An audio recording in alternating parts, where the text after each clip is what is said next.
17h30, j'arrive au rucher de Crosne pour regarder ce qui se passe sur le rucher. En particulier pour vérifier qu'il est toujours furtif, parce que maintenant, ça commence à devenir la norme sur ce rucher. Donc maintenant, je viens juste vérifier.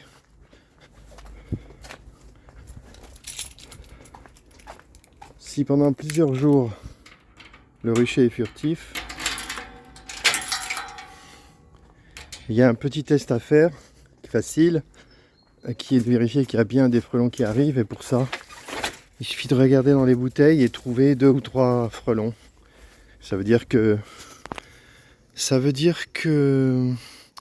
les frelons continuent de venir par petit nombre. Ils sont capturés et ils sont neutralisés. Là ici il y a 2 frelons plus un frelon mort. Ça veut dire qu'il y a un frelon de plus que tout à l'heure. Non, plus 3. Donc il y avait un frelon tout à l'heure qui doit être mort en bas, plus 3 frelons. Ça veut dire que depuis tout à l'heure, je suis venu tout à l'heure après Montgeron, mais j'ai pas pu filmer parce que j'avais plus de place sur le téléphone. Et donc ça veut dire que depuis tout à l'heure, c'est-à-dire depuis 4 heures à peu près, il y a eu 3 frelons qui sont venus, qui se sont fait capturer. Et ici, il n'y a pas de capture.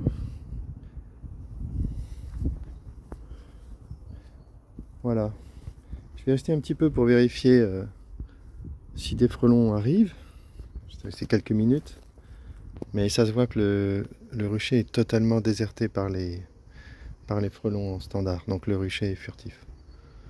Donc j'ai décidé de ne plus embêter ce rucher maintenant. Parce que l'année dernière, j'ai fait énormément de tests sur ce rucher. Et je crois qu'à la fin, c'est moi qui ai créé le plus de dommages sur les abeilles que tous les frelons réunis. Donc c'est bien de travailler pour la sauvegarde des abeilles. Mais c'est bien aussi de penser à mes propres abeilles. Donc maintenant je vais arrêter de toucher à ce rucher, je vais arrêter de faire des tests de Quentin, je vais tout arrêter. Je vais faire cette fameuse récolte que j'ai toujours pas faite. Finalement à la fin, je risque de ne pas pouvoir la faire sur ce bloc. Donc je vais m'en occuper demain matin, peut-être. J'espère, ou demain après-midi.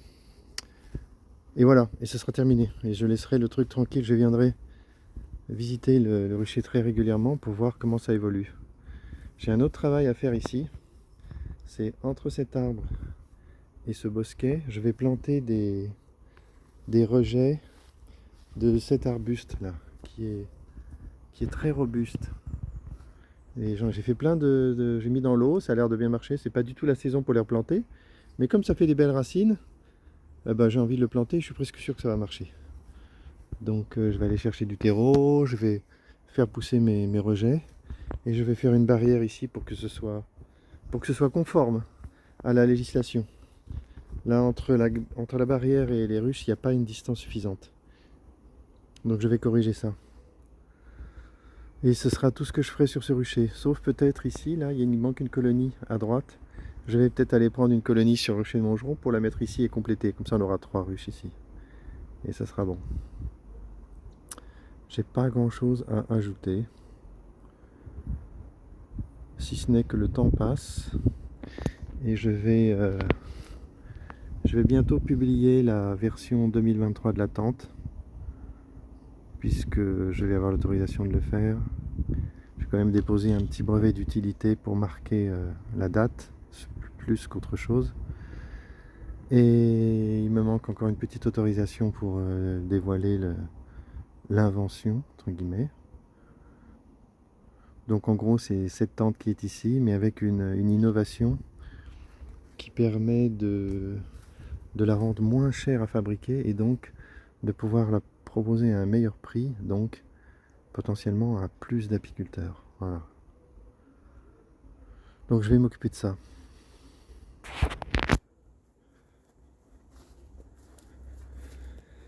Demain, il faudra aussi que j'aille voir ma ruche naturelle et que je lui mette une tente pour la protéger. C'est une ruche qui est dans les arbres. Alors j'ai fait le point là sur le sillage, qui est le gestionnaire de la rivière. Et je pense que je me suis bien fait mener en bateau une fois de plus. Donc une fois de plus, l'administration, on ne peut pas compter dessus, quoi. Donc il faut arrêter, quoi. Ça me rappelle une anecdote.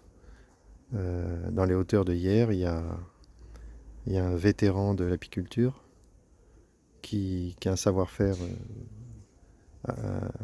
viticole. Et, et le gars, il y a 2 ans, j'ai été le voir en lui disant, moi aussi je veux faire des vignes en bas, du côté de Crosne, il y a des espaces et tout. Le gars, il m'a dit, pas de problème, je vous aide à le faire et tout ça. J'étais bien partant. J'ai jamais eu l'autorisation, évidemment, de le faire parce qu'il y a l'administration. Et le gars, il m'avait dit, ah oui, oui, je veux bien le faire, mais il faut que ce soit une association, hein. La, la mairie, jamais. Voilà. Un gars qui a de l'expérience, quoi. Donc moi, j'avais un bon contact avec un gars du sillage qui était très partant, très écolo, qui avait parfaitement compris le projet. Et donc j'attendais de signer une convention et le gars me rappelle même pas, quoi. Donc je l'ai relancé par SMS, j'ai laissé un message, zéro réponse. C'est le mépris total. Donc là, c'est décidé, c'est terminé, quoi. L'administration, faut arrêter. En plus, en réfléchissant, il ressort toujours des trucs positifs, de toute façon, de tout ce qu'on fait. En réfléchissant, je me suis dit que si mon projet de ruche naturelle, je le fais avec une organisation administrative, étatique, et blablabla, du genre du sillage, ça voudra dire que je dépendrais de la décision d'un petit chef quelque part dans la hiérarchie de cette organisation. Et ben, ce gars-là, en un claquement de doigts, il peut arrêter tout le projet, quoi. Donc ça veut dire que je pourrais travailler pendant des années, et puis hop, le chef est remplacé par notre chef qui décide de tout virer et c'est fini. Donc c'est débile, il faut surtout pas faire ça. Donc le bon plan, bien sûr, ça aurait été intéressant de faire ça parce que du coup j'aurais gagné beaucoup de temps, il y aurait même eu des ressources pour le faire, il y aurait eu l'autorisation de mettre des abeilles le long de la rivière sur des dizaines de kilomètres, donc il y avait des avantages. Mais l'avantage qu'il y a à ne pas le faire avec le sillage, c'est qu'en fait je vais quand même le faire, mais je vais le faire en me reposant sur les propriétaires qui bordent la rivière. Les rivières, la rivière, bah, toutes les rives appartiennent à des propriétaires privés. Donc je vais aller les voir, leur proposer mon projet, et au moins, eux, ils me feront jamais faux bon. S'il y a un propriétaire qui fait faux bon, bah, il y en aura 10 autres à côté qui continueront le projet. Donc ça, c'est fiable. Ça, c'est une façon de faire le projet qui est durable. Donc du coup, c'est pas du tout négatif. Donc voilà pour mon projet de ruche naturelle. Je vais aller à la rencontre de tous les propriétaires de la rivière, le long de la rivière, et leur proposer de mettre des ruches naturelles chez eux. Et il suffit que 1 sur 10 accepte, et j'aurai la concentration de ruches dont j'ai besoin. Donc voilà comment je vais rebondir sur mon projet de ruche naturelle. Bon, je meuble, hein. Ça fait 8 minutes que je suis devant les tentes. Les abeilles sortent, rentrent, doucement, parce que je pense qu'elles n'ont pas grand chose à faire. Surtout la ruche de gauche, pas grand chose à faire. Je pense qu'elle est remplie de miel. Et puis l'autre à côté est un peu plus active.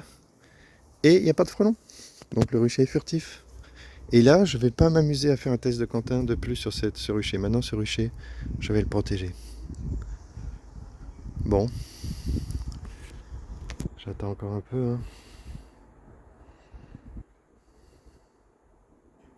Donc là, je vais compter le nombre de frelons qu'il y a dans cette bouteille. Ils sont où? Attends, ils s'échappent les frelons là. Là, il y a quelque chose qui ne va pas là.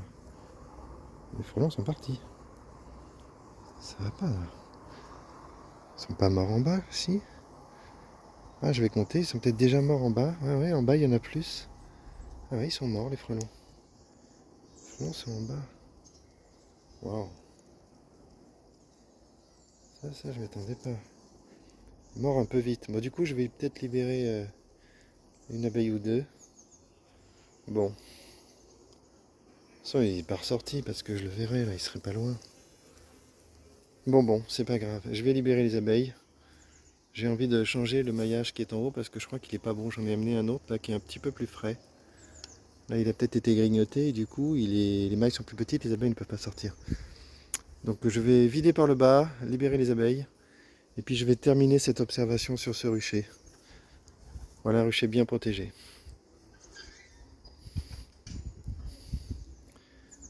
Demain, j'irai chez Franck, qui est un nouvel utilisateur et acheteur de tentes, hein, c'est un client. Et je vais aller lui livrer 4 tentes, on va les installer. Il a fait un système anti-retour qu'il voulait me montrer, donc je suis toujours preneur de bonnes idées. Donc j'irai le voir, on installera ses tentes, et comme ça je verrai son rucher, et puis ça m'occupera l'esprit, au lieu de venir embêter mes abeilles à Crône, j'irai embêter les siennes. Au moins demain. Allez, je crois que ça peut être fin de la vidéo, là c'est assez clair que ce rucher est tranquille. Fin de la vidéo, c'était une observation à Crône, à 5h30, mardi. Fin de la vidéo.